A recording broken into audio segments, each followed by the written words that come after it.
the India Prime Minister did an event in the United States, has a good, solid working relationship with President Trump.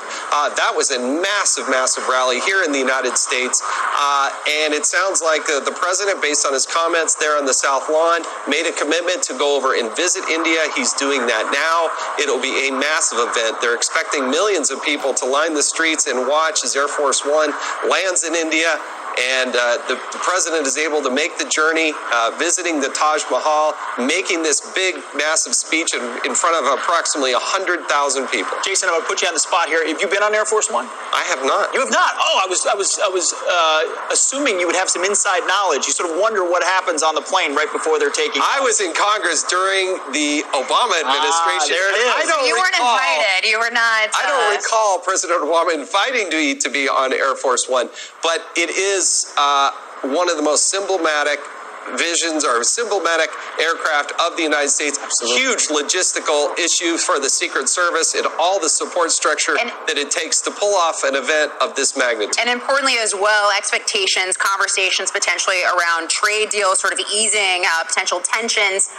This comes on the heels of USMCA, which President Trump signed into law, also phase one of China as well. So getting these deals done, which was something that he had promised when he ran for president, that he would, work on some of these trade deals. He's flying off to India on one of the largest stages of the world with a huge rally with a foreign leader who also came to office as a populist with a huge groundswell of support of the people there in India. He's doing that, leaving behind in fumes, the jet fumes of Air Force One, Democrats scrambling to figure out the future of their party, running all across the country, losing to a socialist with a billionaire looming, willing to spend another billion to wreak havoc inside that party.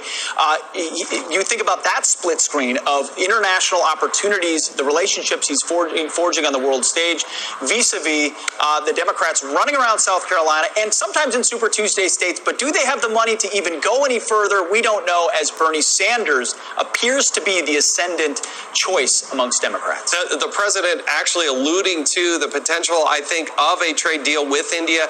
The president, obviously, great trade deals with China, with Japan, Mexico, Canada, working on the UK. But I wouldn't be surprised. Usually when a president travels overseas, there is so much attention. There will be something that they will announce jointly. My guess is that there will be improved trade relations there, potentially something to deal with how we do visas and whatnot between the two countries. That could be part of it.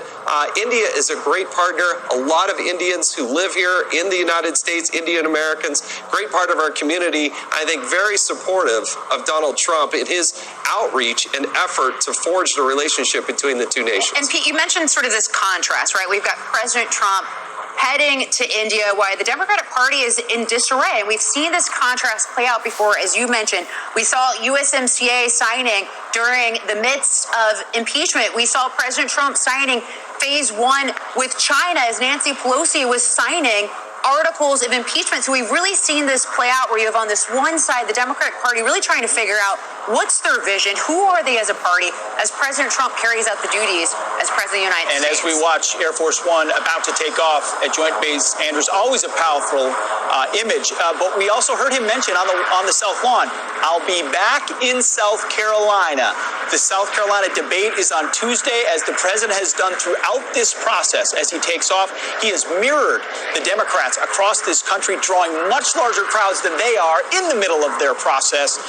So the domestic politics continues as the president heads overseas on our behalf. Yeah, wheels up, headed to India, but then the president will be back in South Carolina. That's right. As was mentioned, could there be a trade deal in the works? We will discuss that and more with Maria Bartiromo. There she is. Stay with